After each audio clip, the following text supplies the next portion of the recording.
Hello, dear UPSC CSAT aspirants, and welcome to EduTap. So, guys, we have started this new series, which is by the name Sampurn Comprehension Series for your UPSC CSAT 2027 preparation, and this is lecture one for your the same series. तो guys अब की बार 2027 2026 में जिस तरह के comprehension passages देखे गए they were I mean they were actually out of the blue, out of the box. और ऐसे ना तो क्वेश्चंस और ना ही पैसेजेस पहले एग्जाम में देखने को मिले हैं। तो इस बार स्टूडेंट्स को बहुत फील हुआ कि सर एग्ज़ाम बहुत ही चेंज हो गया, डिफ़िकल्ट लगा, and there was so much panic among the students. तो अब इस साल से हम भी अपनी प्रिपरेशन को चेंज करेंगे उसी अकॉर्डिंग, और एक्सपेक्ट करेंगे कि जो लास्ट ईयर पैटर्न आया है हम उसी लेवल के अकॉर्डिंग अपने आप को प्रिपेयर करके जाएं। सो गाइज आज के सेशन में we will discuss the detailed strategy for your exam and for your journey ahead. But guys आगे बढ़ने से पहले वीडियो को लाइक करना मत भूलिएगा। और अगर आप यहाँ पहली बार हैं तो गाइज हमारी एक कॉम्प्रिहेंसिव गाइड बुक है जो बिल्कुल फ्री ऑफ कॉस्ट है। इस वीडियो के डिस्क्रिप्शन में आपको लिंक मिल जाएगा। गाइज ये कॉम्प्रिहेंसिव गाइड बुक आपको सीसेट एग्जाम के बारे में हर वो इम्पॉर्टेंट इन्फॉर्मेशन देती है जिसकी आपको ज़रूरत है। एग्ज़ाम का पैटर्न क्या होता है, सिलेबस क्या रहता है, अलग तीनों सब्जेक्ट्स का, क्वांट्स, रीजनिंग और आपकी कॉम्प्रिहेंशन, आपकी प्रिपरेशन स्ट्रैटेजी क्या होनी चाहिए, और साथ साथ आपको प्रीवियस ईयर क्वेश्चंस जो विद सॉल्यूशंस जो आपको ज़रूरत है अपने एग्ज़ाम के लिए, वो आपको इस गाइड बुक में मिलेंगे। तो जाइए, बिल्कुल फ्री ऑफ कॉस्ट है, कोई पैसा नहीं है इसका। इसका लिंक आपको इसी वीडियो के नीचे डिस्क्रिप्शन में मिल जाएगा। Go download this and start your preparation with us. तो चलिए गाइस, अब सबसे पहले हमें समझना है गाइस कि अब की बार क्या चेंजेस हुए हैं और हमें किस तरह से उनको टैकल करना है अपने एग्जाम पर्सपेक्टिव में। सो गाइस आपको ये मालूम है कि सीसैट का जो पेपर रहता है आपका, जिसको हम जीएस पेपर 2 बोलते हैं, उसकी टोटल वेटेज रहती है 200 मार्क्स, और आपको ये टाइम मिलता है उसके लिए 2 आवर्स 120 मिनट्स। तो बेसिकली आपको 80 क्वेश्चंस मिलते हैं इन टोटल, ठीक है, जिसमें हर साल डिफर करता है कि किस सब्जेक्ट से कितने क्वेश्चन आते हैं। तो 80 क्वेश्चंस आपको मिलते हैं which is worth 2.5 marks each. तो 2.5 मार्क्स ईच या पर क्वेश्चन के हिसाब से आपको यहाँ पे क्वेश्चंस मिलते हैं। तो 80 इंटू 2.5 इज 200 मार्क्स। लेकिन याद रखना गाइज, इसमें नेगेटिव मार्किंग भी होती है। 0.33 marks are deducted for any negative answers. So there is negative marking, और ये बहुत बड़ा एक रोल प्ले करती है आपके फाइनल सिलेक्शन में। Although this is a qualifying paper, अब आपको ये भी चीज़ पता होनी चाहिए, इसमें कोई मेरिट लिस्ट नहीं निकलती। इट्स अ क्वालिफाइंग पेपर, ठीक है, it's a qualifying section of the exam. लेकिन आपको इसमें कम से कम मिनिमम 33% मार्क्स लेने होते हैं। सो 33% मार्क्स आपको, आपका पासिंग मार्क्स होता है इसमें, और ये फिक्स्ड है। जब से सीसैट इंट्रोड्यूस हुआ है सीएससी एग्जाम में, तब से इनके वेटेज जो है, जिसकी जो लिमिट है, वो 33% मार्क्स ही रही है। सो गाइस आपको 200 में से 67 के आसपास मार्क्स लेने होते हैं मिनिमम टू गेट अक्रॉस। और 67 मार्क्स लेने का मतलब आपको कम से कम भी 27 से 28 क्वेश्चंस आपको कम से कम, मतलब सारा नेगेटिव मार्किंग करके और वो सब करके ठीक करने होते हैं। तो इसमें हम नेगेटिव मार्किंग, चलो वो हमें धीरे धीरे समझ आ जाएगा। But first what we need to understand is कि सर किस सब्जेक्ट से कितने पेपर आते, मतलब किस सेक्शन से कितने क्वेश्चंस आते हैं। तो गाइस आपके 3 सेक्शंस होते हैं इस पेपर में: क्वांटिटेटिव एप्टीट्यूड, रीजनिंग एबिलिटी, और आपका रीडिंग कॉम्प्रिहेंशन। ये तीनों का आपको अमलगमेशन मिलता है अपने एग्जाम में, और तीनों के ही आपको क्वेश्चंस देखने को मिलते हैं। अब गाइज मैं आपको एक बार थोड़ा एनालिसिस बताता हूँ कि पिछले सालों में किस सब्जेक्ट से कितने क्वेश्चन आते रहे हैं, और फिर आपको बताता हूँ कि 2026 में कितने क्वेश्चंस आए, so that you can understand कि अब की बार क्या डिफरेंस देखने को मिला। सो गाइज 2020 में आपको मैथ्स में 45 क्वेश्चन मिले, रीजनिंग में आपको 10 क्वेश्चंस मिले, और इंग्लिश में आपको 25 क्वेश्चंस मिले। 2021 की अगर मैं बात करूँ तो 36 मैथ्स में, 17 रीजनिंग में, और 27 आपके इंग्लिश में। 2022 की बात करें तो 37 क्वांट्स में, 15 आपके रीजनिंग में, और 27 आपके इंग्लिश में। English, what I mean by English is reading comprehension basically. तो रीडिंग कॉम्प्रिहेंशन को हम यहाँ पे देखेंगे। फिर 2023 में मैथ्स फिर से आपका चला गया 43, रीजनिंग आपका वापस आ गया 10 पे, और इंग्लिश मतलब कॉम्प्रिहेंशन जो था वो रहा अपना 26 पे। 2024 में मैथ्स जो क्वांटिटेटिव एप्टीट्यूड है वो आ गया आपका 38, रीजनिंग हो गया आपका 15, और इंग्लिश वही आपका 27। अगर हम 2025 की बात करें तो क्वांट्स आ गया आपका 34, रीजनिंग बढ़ गया आपका 17 मार्क्स तक, और इंग्लिश चला गया 29 मार्क्स तक। और अगर हम 2025 की बात करें तो क्वांटिटेटिव एप्टीट्यूड पे आपको 34 क्वेश्चंस देखने को मिले। रीजनिंग में आपको अब की बार बहुत बड़ा जो इंक्रीज देखा गया वो रीजनिंग में देखा गया, क्योंकि अब की बार रीजनिंग, मैं यहाँ पे रीजनिंग प्लस डिसीजन मेकिंग लिख रहा हूँ, तो रीजनिंग प्लस डिसीजन मेकिंग, ठीक है, इन दोनों पे आपकी बार क्वेश्चंस इंट्रोड्यूस हुए गए। डिसीजन मेकिंग लास्ट टाइम 2017 में आया था, तो ये कोई 9 साल बाद आपके पेपर में दोबारा देखने को मिला। ये बहुत सरप्राइजिंग एलिमेंट था स्टूडेंट्स के लिए। तो आपकी बार आपको 24 क्वेश्चंस देखने को मिले रीजनिंग प्लस डिसीजन मेकिंग पे। और अगर मैं कॉम्प्रीहेंशन की बात करूँ, या इंग्लिश बोल रहे उसको, तो इंग्लिश में आपको 23 क्वेश्चंस देखने को मिले। So total comes down to 80 marks. ये आपका ब्रेकअप था 2026 में। तो 2026 का ब्रेकअप अगर आप समझ रहे हो, तो गाइज आपसे अब यहाँ से हमें कुछ चीज़ें समझ आती हैं जो हमें आपकी बार ध्यान से फॉलो करनी पड़ेंगी, और हमें उसको अपनी प्रेपरेशन में भी इनकलकेट करना पड़ेगा। ये बताने का पर्पस क्या था, देखो क्वांट्स कहीं ना कहीं आपके 34 35 तक आता ही आता है। इंग्लिश कहीं ना कहीं आपको 25 अबव आता था, 26 27 28 क्वेश्चन मिलते थे, जो काफ़ी हेल्प करते थे स्टूडेंट्स को क्वालिफाई करने में। लेकिन अब की बार क्योंकि इंग्लिश कॉम्प्रिहेंशन के क्वेश्चंस कम हो गए, 23 रह गए, तो इसलिए रीजनिंग में बहुत स्टूडेंट्स को चैलेंज फेस करना पड़ा। तो उसी अकॉर्डिंग हम अपनी सीरीज स्टार्ट कर चुके हैं और हम टाइम स्पेंड करेंगे इसमें, गैस पूरा टाइम स्पेंड करेंगे, और आपको सिखाएंगे कि इसमें यहाँ पर हमें किस तरह से सी सेट को हमें एक ऑर्गेनिक वे में हमें लेके चलना है अपनी प्रिपरेशन के साथ साथ। ये नहीं कि आखिरी का एक महीना छोड़ देंगे सर, आखिरी के एक महीने में कर लेंगे इसको। It doesn't work that way, ठीक है, और it isn't that easy as well. इतना सिंपल भी नहीं होता कि आप एक महीने में इसको करके निकल जाओगे। तो इसमें हमें कुछ चीज़ें सीखने को मिलती हैं गाइस। हमें क्या एनालिसिस अगर हम करें पिछले 6 सालों के सी सेट पेपर्स का, तो हमें कुछ चीज़ें हैं, पिक्यूलर चीज़ें हैं जो हमें समझ आती हैं यहाँ पर। पहला, हर साल गाइस डिफिकल्टी लेवल इंक्रीज होता जाता है। Year on year difficulty level आपको आपको बड़ा ही मिलेगा, कभी कम नहीं देखने को मिलेगा। So difficulty level will increase year on year, और अगले साल भी हम ये एक्सपेक्ट ही कर रहे हैं कि और जितना आगे बढ़ेंगे उतना ही और डिफिकल्टी लेवल इसका आगे बढ़ता जाएगा। सेकंड चीज guys, CSAT has become a crucial parameter to filter out students. अब सीसैट उन्होंने एक फिल्ट्रेशन प्रोसेस की तरह बना लिया है। वो ये समझते हैं कि जिस स्टूडेंट का एप्टीट्यूड ही 33% नहीं है, मतलब ही और she does not deserve to be a CSC, मतलब सिविल सर्वेंट, ठीक है। तो आपको समझना है कि 33% एप्टीट्यूड आपको प्रूव करना पड़ेगा, ठीक है। और उसके लिए उन्होंने एक बहुत इंपॉर्टेंट फिल्टर लगा दिया है सी सेट का। तो आपको क्वांट्स में भी, रीजनिंग में भी और कॉम्प्रिहेंशन में भी अपनी एबिलिटीज़ को शार्प बना के रखना पड़ेगा। नहीं तो आप बेशक GS1 में आप चाहे 150 मार्क्स ले आओ, लेकिन अगर आपके GS पेपर 2 में अगर 33% मार्क्स नहीं आए, you will still you will not be able to make it to the next stage. तो आपका फिर एक पूरा साल खराब हो जाएगा इस वजह से। तो अपना पूरा साल का जो एफर्ट्स हैं, पूरे साल की जो मेहनत है, वो सिर्फ एक पेपर पे मत बेस कीजिए, इसको भी इक्वल इंपॉर्टेंस दीजिए। जब आपका तैयार हो जाए फिर आप अपने आप को कंफर्टेबल करके चलो मेरा एक चीज़ कंप्लीट हो गई, इसको मैं साइड में रख सकता हूँ, अब मैं अपने GS1 पेपर 1 पे फोकस करता हूँ। तो ये स्ट्रैटेजी है, होनी चाहिए कि अब हम सी सेट को अवॉइड नहीं करेंगे, कॉम्प्रोमाइज़ नहीं करेंगे, अब इसको स्ट्रेटेजिकली प्रिपेयर करेंगे। तीसरी चीज गाइज, जो एक और चीज हमें समझ आती है, now you can not put all your eggs in one basket. कहने का मतलब क्या है गाइज, पहले स्टूडेंट्स पता है क्या करते थे, और ये ऑनेस्ट टू गॉड ये मैंने देखा हुआ है। जैसे क्वांट्स में आपके पहले 35 प्लस क्वेश्चंस आते थे, और आपको क्लियर करने के लिए कितने स्कोर करने हैं, 27 28 क्वेश्चन। तो जिन बच्चों का क्वांट्स अच्छा होता था, जैसे इंजीनियरिंग बैकग्राउंड वाले हैं या नॉन मेडिकल वाले हैं, वो अपना क्वांट्स में 35 36 क्वेश्चन में से अपने 25 26 क्वेश्चन कर देते थे, और बाकी 2 4 क्वेश्चन अपनी रीजनिंग में बनाए और कॉम्प्रिहेंशन को बिल्कुल छेड़ा ही नहीं, और अपना पेपर क्लियर करके निकल गए। सिमिलरली उल्टा होता था, जो अपने ह्यूमैनिटीज़ वाले या आर्ट्स वाले जो स्टूडेंट्स होते थे या MA वगैरह वाले, ये कॉम्प्रिहेंशन को अपना वो स्ट्रॉन्ग सूट बनाते थे। तो कॉम्प्रिहेंशन में आपको 26 27 क्वेश्चन मिलते ही हैं, उनमें से वही अपने 20 22 क्वेश्चन आपने कॉम्प्रिहेंशन पे किए, 5 7 क्वेश्चन अपने रीजनिंग के कर लिए, हो गया पेपर।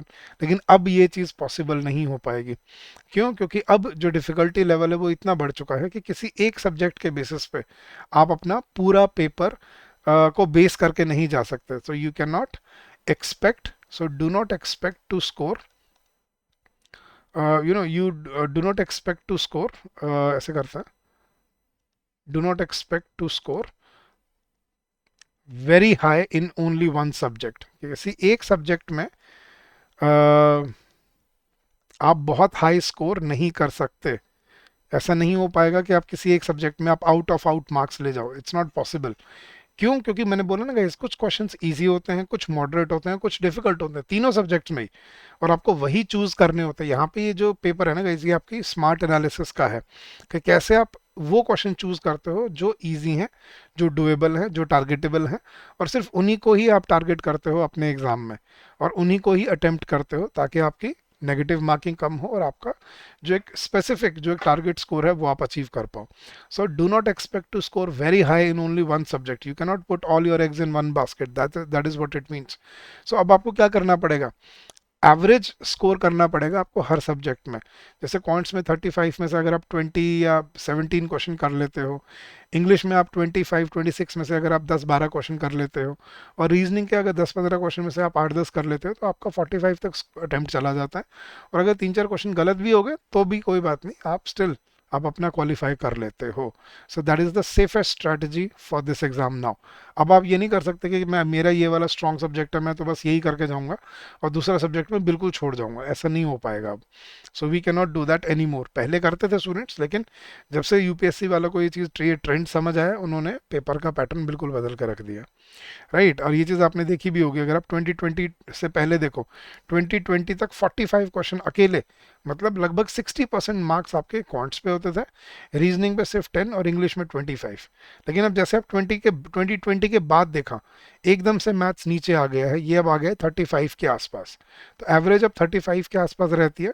तो वही अपना रफली 40% आपके मार्क्स क्वांट्स में, 40 मतलब 35% इंग्लिश में कॉम्प्रिहेंशन में, और 10 15% आपके रीजनिंग पे बेस्ड होते हैं। तो इसी स्ट्रैटेजी को हमें अब बना के चलना है, और इसी स्ट्रैटेजी को हमें ध्यान रख के चलना है कि we have to improve our complete aptitude. सिर्फ एक चीज़ के ऊपर नहीं होगा, अब तीनों सब्जेक्ट आपको इम्प्रूव करने पड़ेंगे। नेक्स्ट, रैंडम सोर्सेज अब इररेलेवेंट हो चुके हैं गाइस। अब आप नहीं पढ़ सकते कि कहीं से भी कुछ भी उठा के पढ़ लो और वो आपको एग्जाम पर्सपेक्टिव से आपके लिए इंपॉर्टेंट होगा। नो, अब हम बहुत सेलेक्टिव रीडिंग करेंगे इस साल से। और हम वो कहाँ से चूज करेंगे वो सब चीज़ें? अपने एग्जाम के क्वेश्चंस को ही देखें। अभी मैं आपके सामने लाऊंगा 2026 के पैसेजेस कहाँ से आए, क्या सोर्सेज थे उनके, वो सब डिस्कस करेंगे। और फिर मैं आपको बताऊंगा कि यहाँ पे हमें किस तरह से और क्या सोर्सेज है जो हमें फॉलो करने चाहिए।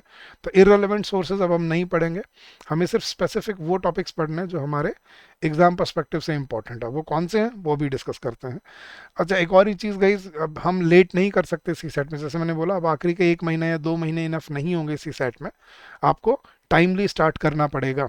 तो कम से कम आपको 4 से 5 महीने लगेंगे इसमें। तो अगर आप अभी स्टार्ट करके अपनी सी सेट को पहले ख़त्म करके साइड में रख देते हो, तो आप अपने GS 1 पे फोकस कर पाओगे। और पेपर से 1 महीना पहले फिर अपनी रिविजन स्टार्ट करो, ताकि आप you can get back on the horse. तो start your you start your preparation on time. और last but not the least guys, practice बहुत इंपॉर्टेंट है अब। ठीक है, अगर आप मॉक टेस्ट प्रैक्टिस क्वेश्चंस नहीं लगाओगे, it will become impossible to solve such passages in the exam. तो मैं आपको पैसेजेस दिखाऊंगा कैसे पैसेजेस आए हैं। और अगर आपको पीडीएफ चाहिए इस सेशन का, हमारे इसी वीडियो के नीचे लिंक, आपको डिस्क्रिप्शन में लिंक मिल जाएगा हमारे टेलीग्राम चैनल का। वहाँ पे आपको ये पीडीएफ भी मिल जाएगी, वहाँ से आप बड़े इजीली इसको डाउनलोड कर सकते हैं, इसको यूज़ कर सकते हैं। चले गाइस, तो अब मैं आपको पेपर दिखाता हूँ।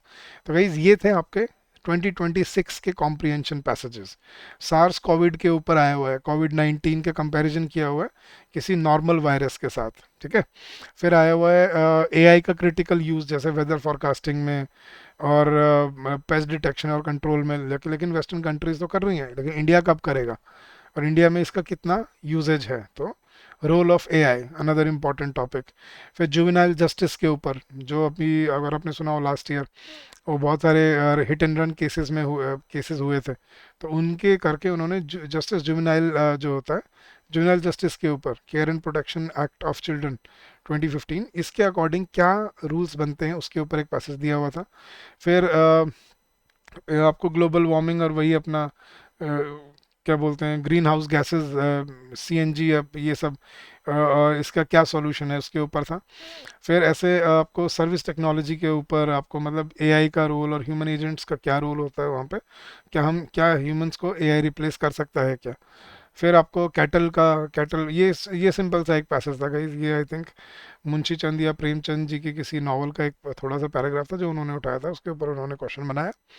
फिर ये भी एक ऐसे ही कोई स्टोरी आई होगी ह्यू ग्रांट के ऊपर, जो विंबलडन देखते देखते सो गए थे मैच में, फाइनल्स में। तो उनके ऊपर एक पैसेज था। लेबर प्रोडक्टिविटी गैप को क्लोज करने के ऊपर टेक्नोलॉजी का क्या रोल है और इसमें किसमें क्या कैसे इवॉल्व होती है, उसके ऊपर पैसेजेस दिए हुए थे। कलाग्राम के ऊपर महाकुंभ मेला जो हुआ था उसके ऊपर एक पैसेज उठा के डाला हुआ था। फिर एक उन्होंने sports as a way of life, इसके ऊपर उन्होंने पैसेज दिया हुआ था आपको। और एक डिफ्लेशन कैसे की जाती है, ये पैसेज आया हुआ था। तो गाइज अगर हम समझ के देखें इससे हमें क्या समझ आता है, इससे हमें क्या एनालिसिस मिलता है, हमें क्या समझना है कि अब हमें किस तरह से प्रिपेयर करना है अपने कॉम्प्रिहेंशन को। हमें सिर्फ रटी रटाई या किताबी चीज़ें नहीं पढ़नी, हमें नॉलेज हर फील्ड की होनी चाहिए। अगर आप नोटिस करके देखो तो किस किस चीज़ में आ रहा है गाइज आपको, स्पोर्ट्स के ऊपर आ गए पैसेज, आपको एआई के ऊपर आ गए, आपको ग्लोबल वार्मिंग के ऊपर आ गया है। ग्लोबल वार्मिंग मतलब वही अपना कार्बन एमिशन। तो ग्लोबल वार्मिंग के ऊपर पैसेजेस आ गए हैं आपको। दो पैसेजेस आपको बड़े ही स्टैटिक पैसेजेस आए हैं, जो किसी वैसे ही मतलब आर्टिकल से उठाए हुए हैं, कोई न्यूज़ हेडलाइन नहीं है वो, नॉर्मल से आपने मुंशी प्रेमचंद के आर्टिकल से उठा लिया। सो ऐसे पैसेजेस आ जाते हैं। जस्टिस के ऊपर आ जाता है, जुवेनाइल जस्टिस के ऊपर से रिलेटेड। फिर आपका रोल ऑफ मीडिया के ऊपर आ जाता है, कि ये टेक्नोलॉजी, रोल ऑफ टेक्नोलॉजी के ऊपर आ जाता है। तो ये कुछ हम वर्टिकल्स देख पा रहे हैं जिनको हम टारगेट कर सकते हैं अपने एग्जाम पर्सपेक्टिव से, कि हमें क्या चीज़ें हैं जो हमें पढ़नी चाहिए। मतलब इससे आपको समझ आएगा कि यार कोई ऐसी एक बुक नहीं है जिसको पढ़ के आप ये क्वेश्चन सॉल्व कर पाओगे। अब कहने का मतलब क्या है, अब आपको रेगुलर रीडिंग हैबिट में आना पड़ेगा।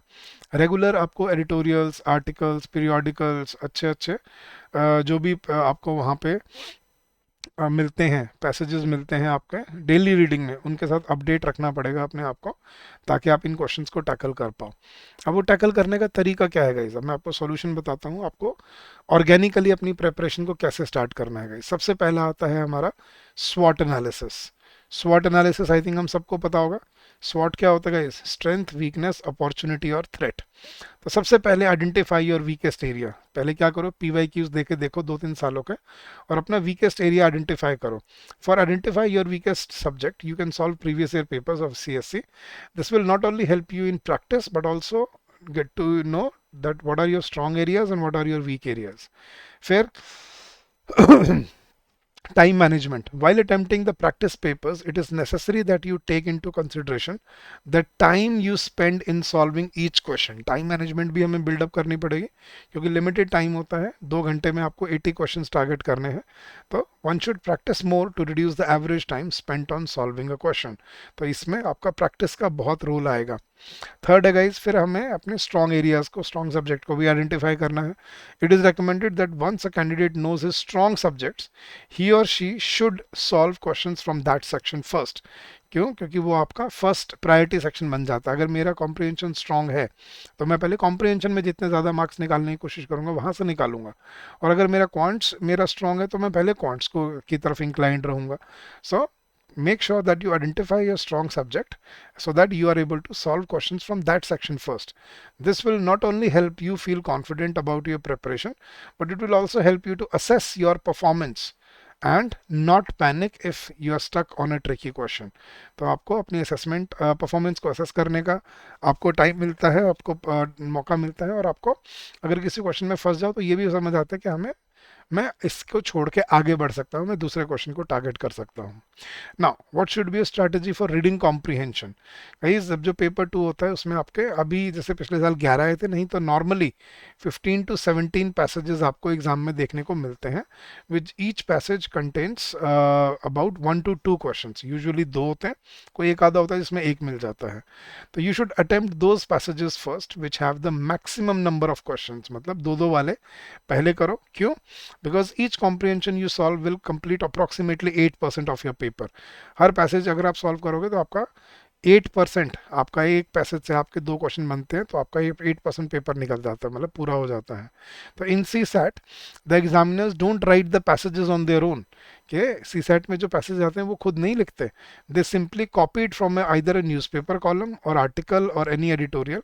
दे only frame the questions by themselves, वो सिर्फ क्वेश्चंस खुद बनाते हैं। So what are the useful steps to crack reading comprehension?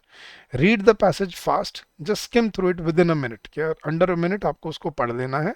Then read the questions with their options, फिर क्वेश्चंस को पढ़ो ऑप्शंस के साथ। जो आपका रेलेवेंट सेक्शन है वहां पर जाओ, and then always mark the answer by using eliminating method. What is elimination method? Always eliminate those options which are least likely to be correct. जो irrelevant है, incoherent है, extreme है.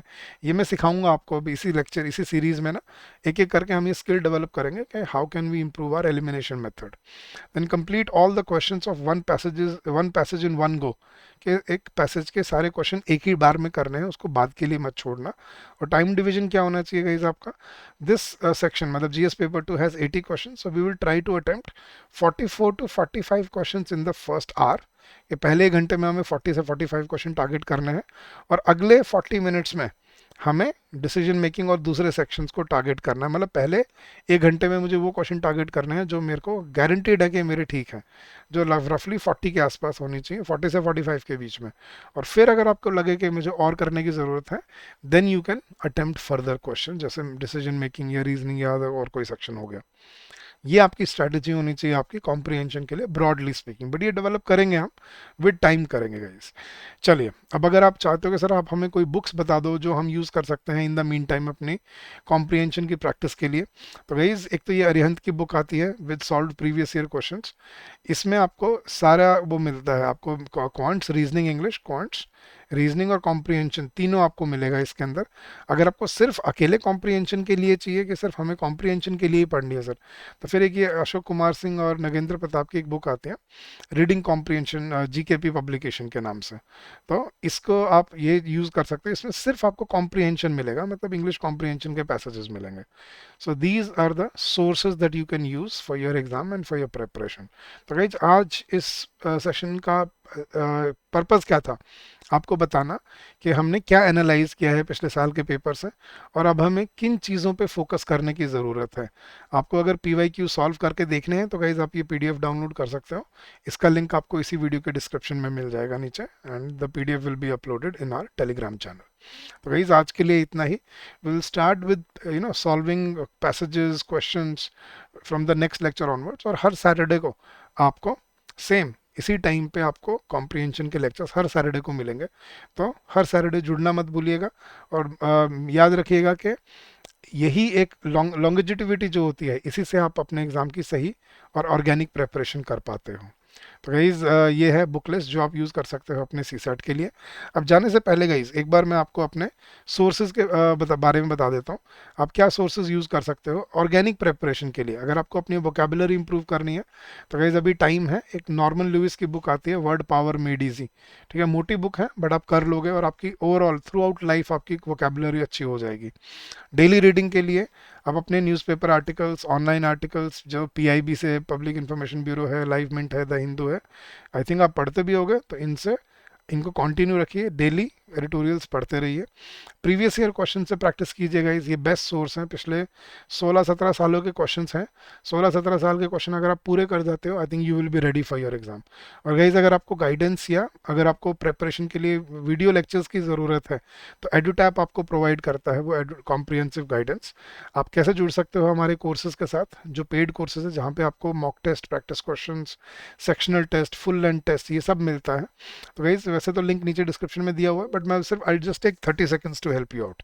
तो आपको बस क्या करना है, आपको अपने ब्राउज़र पे जाना है, और ब्राउज़र पे जाके आपको टाइप करना है edutap.in.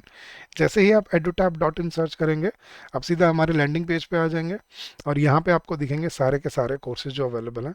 इसमें नीचे आएंगे, यहाँ पे है CSAT कोर्सेज, इस पर क्लिक कीजिए, नीचे आइए, और ये रहे आपके CSAT के कोर्सेज. गाइज अभी हम CSAT पे एक 2 दिन का फ्री डेमो कोर्स भी दे रहे हैं आपको.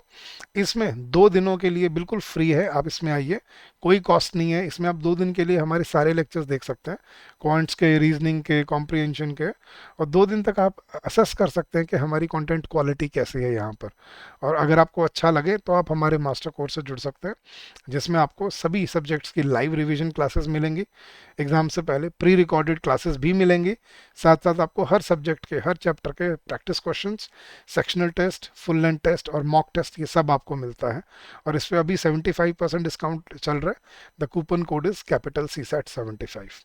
सो guys come join us, streamline your preparation and make your journey constructive and fruitful for yourself. और जाने से पहले गाइज मैं आपको बताना चाहूँगा वो इंपॉर्टेंट थीम्स जो आपको ज़रूर पढ़नी चाहिए। आज के बाद जब भी आप कोई न्यूज़पेपर आर्टिकल पढ़ोगे उसमें कोई भी इकोनॉमिक इशू है, ठीक है, चाहे वो फाइनेंशियल लिटरेसी है, फाइनेंशियल इंक्लूजन है, इकोनॉमिक डिस्पैरिटी है, ग्रोथ रेट है, जो भी है related to economy, it has to be read and understood organically. Repo rate, reverse repo rate, inflation, deflation, ये क्या होता है, पैसे से देखा ना आपने आए हुए डिफ्लेशन के ऊपर। तो इकोनॉमिक इश्यूज, सोशल इश्यूज, ये तो फिक्स हैं ही, ये तो आपके सिलेबस का भी पार्ट है और इनको पढ़ने भी होते हैं ये। Then anything related to science and technology, space में, एआई में, क्वांटम में, राइट, ये पढ़ना चाहिए। फिर रूरल इश्यूज हो गए आपके, agriculture, poverty, right, immigration, urbanization, health care से रिलेटेड हो गया, बीमारियों से रिलेटेड, हेल्थ से रिलेटेड, क्लाइमेट एंड एनवायरनमेंट, वही global warming, climate change, environment, ecosystem, कोई करंट बर्निंग इशू है, पॉलिटिकल नहीं, ठीक है, इन इसके अलावा जैसे फूड चेन होगी या फिर आपके ट्रेड लिंक्स हो गए या फ्री ट्रेड एग्रीमेंट हो गया, एजुकेशन से रिलेटेड टॉपिक्स आपको पढ़ने चाहिए, green energy and fossil fuels आपको पढ़ने चाहिए और एनवायरनमेंट एंड इकोसिस्टम्स के ऊपर आपको पैसेजेस ज़रूर पढ़ने चाहिए। तो ये हैं वो 10 इंपॉर्टेंट थीम्स जो आपको आज के बाद ज़रूर हाईलाइट करनी है अपनी रीडिंग हैबिट के अंदर, कि इनसे रिलेटेड कोई टॉपिक आता है तो वो मेरे सी सेट में भी मेरी हेल्प करेगा। So do read up and the more you read the more knowledgeable you become guys. ठीक है, तो चलिए आज के सेशन में, ओरिएंटेशन सेशन में इतना ही था। अगले सेशन से हम अपने क्वेश्चंस प्रैक्टिस करना स्टार्ट करेंगे, कॉन्सेप्ट सीखना स्टार्ट करेंगे और हम सीखेंगे कि कैसे हम अपनी कॉम्प्रिहेंशन एबिलिटी को इम्प्रूव कर सकते हैं यहाँ पर। तो गाइस अगर हमारे कोर्सेज से रिलेटेड आपका कोई भी डाउट है, कोई भी क्वेरी है, please feel free to call us on this number during the office hours, which is 8146207241, or you can also drop us an email at hello@edutab.co.in. That's our official email ID. So thank you so much guys. We wish you all the very best for your preparation and for your journey ahead. And I'm sure that with strong endeavors and with strong efforts, you will be able to make it to the second phase of this exam. So all the very best. God bless you. Keep up the good work. And I'll see you next week. Same time, same place, same channel. Don't miss out on the next lecture. So thank you. Have a good day and happy learning to all of you guys.